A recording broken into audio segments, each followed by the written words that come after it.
આપ સર્વોને હેતપૂર્વક જય શ્રી સ્વામિનારાયણ। આજની સત્સંગ કથા વાર્તા નિજ મંદિર સાવરકુંડલા।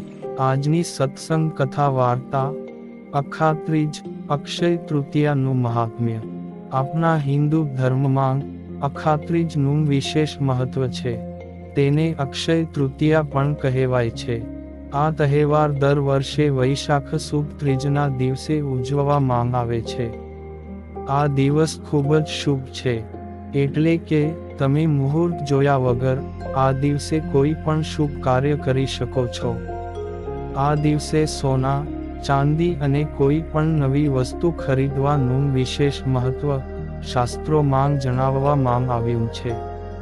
વૈદિક પંચાંગ અનુસાર અખાત્રીજ 10 મેના રોજ શુક્રવારે સવારે 4:16 શરૂ થશે અને તે 11 મેના રોજ સવારે 2:51 સમાપ્ત થશે। જ્યોતિષની દ્રષ્ટિએ આ દિવસ ખૂબ જ શુભ છે, કારણ કે આ દિવસે સૂર્ય અને ચંદ્ર ઉન્નત રાશિમાં હોય છે। અખાત્રીજનો શુભ સમય સવારે 5:48 થી શરૂ થશે, જે બપોરે 12:22 સુધી રહેશે। એવું માનવામાં આવે છે કે અખાત્રીજના શુભ સમયે કરવામાં આવેલા દરેક કાર્યમાં સફળતા પ્રાપ્ત થાય છે। સાથે જ આ દિવસે રવિ યોગ પણ બની રહ્યો છે, જેમાં શ્રી લક્ષ્મીજીની પૂજા કરવાથી ડબલ ફળ મળે છે। અખાત્રીજનું મહત્વ। અખાત્રીજ પર દેવી લક્ષ્મીની પૂજા કરવી શુભ માનવામાં આવે છે। શાસ્ત્રો અનુસાર આ દિવસે ભગવાન વિષ્ણુના અવતાર પરશુરામનો જન્મ થયો હતો। અખાત્રીજના દિવસે શ્રી કૃષ્ણજીએ યુધિષ્ઠિરને અક્ષય પાત્ર આપ્યું હતું, જેમાં ભોજન ક્યારેય પણ સમાપ્ત થતું ન હતું।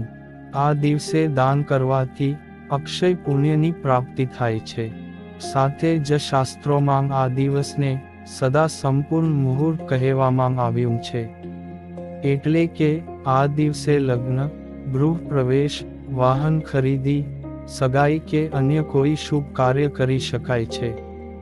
અખાત્રીજના દિવસે એકાક્ષી નાળિયેર, દક્ષિણાવર્તી શંખ અને પારદ શિવલિંગ ખરીદીને ઘરે લાવવા ખૂબ જ શુભ માનવામાં આવે છે। વળી એવી પણ માન્યતા છે કે ત્રેતાયુગ પણ આ દિવસથી શરૂ થયો હતો। એવું માનવામાં આવે છે કે આ દિવસે દેવી લક્ષ્મીની પૂજા કરવી પણ મહાપુણ્યકારી અને મહામંગલકારી હોય છે। આવો જાણીએ શા માટે અક્ષય તૃતીયા તિથિ વર્ષમાં ખાસ તિથિ છે। આ દિવસે શું કરવું જોઈએ? હિન્દુ ધાર્મિક ગ્રંથોમાં અક્ષય તૃતીયા ઉપરાંત દેવઉઠી એકાદશી, વસંત પંચમી અને વડલી નવમીને પણ સનાતન ધર્મમાં શુભ મુહૂર્ત માનવામાં આવે છે। અક્ષય તૃતીયા તિથિને દાન માટે અચૂક માનવામાં આવે છે। આ તિથિને ચિરંજીવી તિથિ પણ કહેવામાં આવે છે, કારણ કે આ તિથિનો કદી પણ વધઘટ કે ક્ષય થતો નથી। આ દિવસે દેવી લક્ષ્મીની પૂજા અને સોના ચાંદી, વાહન, મિલકત વગેરેની ખરીદી, દાન, તમામ કાર્યો અક્ષય રહે છે, એટલે કે જેનો ક્ષય થતો નથી પરંતુ ફળ પ્રાપ્ત થાય છે। જો તમે આ દિવસે સોનું ન ખરીદી શકો તો જબ ખરીદો। તેને શાસ્ત્રોમાં સોના જેવું જ માનવામાં આવે છે। આના કારણે ઘરમાં દેવી લક્ષ્મીનો કાયમ વાસ રહે છે। આ દિવસે પૂજા સ્થાન પર એક નાળિયેરની સ્થાપના પિત્તળ કે તાંબાના કળશ પર કરો। તેનાથી લક્ષ્મીજી અને નારાયણનો રાજીપો મળે છે અને લોક માન્યતા છે કે અક્ષય તૃતીયાના દિવસે 11 કોડીને લાલ કપડામાં બાંધીને પૂજા સ્થાન પર રાખો। આમ કરવાથી તમારા ઘરમાં દેવી લક્ષ્મીનું આગમન શરૂ થઈ જશે, પરંતુ સાથે સાથે મહેનત કરવી પણ જરૂરી છે। અક્ષય તૃતીયા પર ભગવાન વિષ્ણુ અને માતા લક્ષ્મીની પૂજા માટેનો શુભ સમય સવારે 5:33 થી બપોરે 12:17 સુધી રહેશે।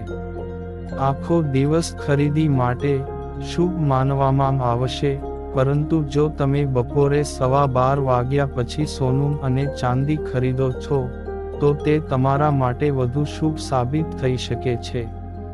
પૌરાણિક માન્યતા અનુસાર વૈશાખ મહિનાના શુક્લ પક્ષની તૃતીયાના દિવસે ભગવાન વિષ્ણુના નરનારાયણ, હયગ્રીવ અને પરશુરામ વગેરેના અવતારો થયા હતા. તેથી જ આ દિવસે પરશુરામ જયંતી અને નરનારાયણ જયંતી ઉજવવામાં આવે છે. વળી આ પવિત્ર દિવસે વૈષ્ણવ તથા સ્વામિનારાયણ સંપ્રદાયના દરેક મંદિરોમાં ચંદનના વાઘા એટલે કે ભગવાનની મૂર્તિને અલગ અલગ ડિઝાઇન પાડી ચંદન ચર્ચવામાં આવે છે. અને ગરમીનો સમય હોવાથી બપોર પછી ઠાકોરજી જાગે ત્યારે ટાઢક એટલે વરિયાળીનું શરબત, શેરડીનો રસ, આઈસ્ક્રીમ તેમજ ફૂટનું જ્યુસ વગેરે અર્પણ કરવામાં આવે છે. આમ અક્ષય તૃતીયાનો જેટલો મહિમા ગાઈએ તેટલો ઓછો છે. પરંતુ આ દિવસ કે કોઈ પણ શુભ દિવસે સારા સેવાકીય કાર્યોની સાથે સાથે ભગવાન શ્રી હરિનું ભજન કરવું, મંદિરે દર્શન કરવા જવું, ગરીબોને ભોજન કરાવવું, બ્રાહ્મણોને સીધું સામાન આપવો, સુપાત્ર વ્યક્તિને દાન દક્ષિણા આપવી વગેરે શુભ કાર્યો પોતપોતાની શક્તિ અનુસારે કરવા જોઈએ. અને કાંઈ ન થઈ શકે તો હાલતા ચાલતા, ખાતા પીતા, ઉઠતા બેસતા એમ દરેક ક્રિયામાં પ્રભુ સ્મરણ કરો.